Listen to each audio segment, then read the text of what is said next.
After the largest legal settlement in Clark County School District history was approved earlier this year, 13 Investigates asked for a list of all the recent cases CCSD has settled. We learned that over the last 4 years, the district paid $35.7 million in settlement costs and legal fees. All of the biggest cases involve special education students, children who are nonverbal or severely limited and could not express on their own what was happening to them. I can't talk about it right now. Sorry. The years haven't dried Tamara Timms' tears over what her son endured in 2017 at Kirk Adams Elementary School. He's nonverbal. He can't communicate. He couldn't tell his parents what his 4th grade teacher was doing to him. When I saw it, I felt like I let my son down because I couldn't protect him. This video shows 10-year-old Hunter, an autistic special needs student, being abused in the school's multi-purpose room. Teacher Casey Glass can be seen pushing Hunter. He comes over and takes his food away and throws it in a trash can. And that's when everything broke loose. Hunter becomes agitated. She repeatedly shoves and kicks a lunchroom table into him, then taunts him by dancing and running back and forth as he reaches out for her. At first I was mad, and then they just started crying. Glass also pushes Hunter down by his head, then knocks him to the floor and kicks him in the face. That was probably the worst thing I'd ever had to go through in my life. Court records reveal Hunter wasn't alone. There were other students in her class. There were 2 other classmates of Hunter's. If it wasn't for Hunter, they would have never found out about the other 2. The Howards and another family of a 9-year-old autistic student sued the district, the teacher, and school administrators. The lawsuits say other teachers and school personnel witnessed Glass abusing her students, also claiming multiple other parents had complained to school leaders about it, but the school concealed the information, failed to properly document the complaints, and failed to discipline the teacher. How did the school deal with this?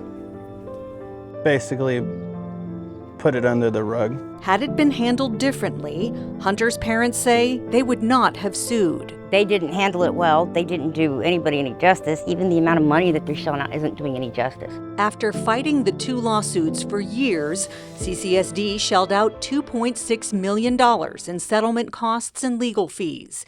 In another case involving special needs students, the district paid just over $3 million to settle 3 lawsuits against Forbes Elementary special education teacher James Duran. The cases allege a litany of physical and verbal abuse. Court records show no one at the district told parents a criminal complaint had been filed against their child's teacher. He continued working at Forbes until he was arrested 6 weeks later.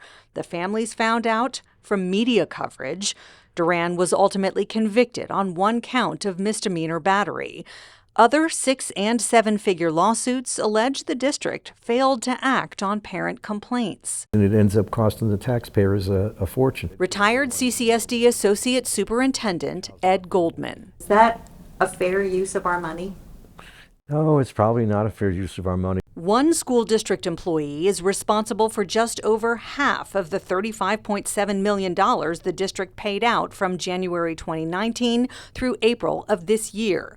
Michael Banco, a career CCSD bus driver, is currently serving 35 years to life in prison, convicted of sexually assaulting special needs preschoolers in the back of his bus after school before dropping them off at home.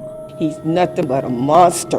Shireen Archer's granddaughter was one of Banco's victims. We spoke to her in 2015. These are very young victims, and he chose my granddaughter because he felt that she couldn't talk. Court records show Banco's crimes were caught on school bus surveillance video. Lawsuits say parents had repeatedly complained to the district that the bus was dropping off their children late, but the district failed to investigate these reports and never looked at the videotapes to determine the cause of the delays. Lawsuits say other employees also reported concerns about Banco, but the district failed to take any action. Where's the district's responsibility for quickly acting to resolve complaints before they get to the point of a lawsuit? The ideal answer is that you establish routines that are followed regularly. If a bus is late more than once or twice or whatever it is, you follow through and you find out why. In the largest settlements in Clark County School District history, 3 cases involving Banco cost taxpayers a total of $18.8 million.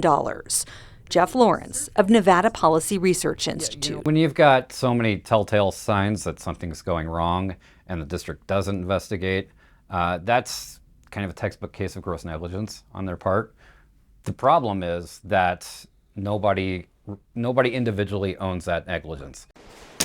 Banco went to prison, but, Lawrence points out, no one high up in the district lost their job over the failure to properly investigate parents' complaints. And I think that should be a source of frustration for anyone who pays taxes in Clark County or sends their child to a Clark County school. If the district is going to be able to absorb almost $3 billion a year in tax dollars, they should be held to a much higher standard. The school district declined our interview request. In a statement, they say general reasons for settlement include assessment of potential risks and benefits and cost of litigation.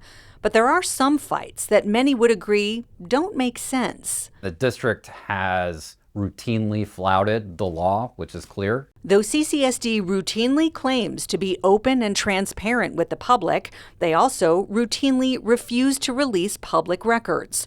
The Las Vegas Review-Journal sued the school district for withholding public records involving the alleged inappropriate behavior of then school board trustee Kevin Child. CCSD fought the case up to the Nevada Supreme Court and lost. The district withheld those records in clear violation of the law. It came with a price tag of nearly $250,000. In my mind, that's inexcusable. There's much more to come on top of the money we've told you about in this story. CCSD financial statements include a budget of about $60 million for what the district's lawyers believe will have to be paid in the future as a result of lawsuits that are currently pending. Some of that is for workers' comp claims, and the rest is for outside cases like families suing the school district. Darcy Spears, 13 Investigates.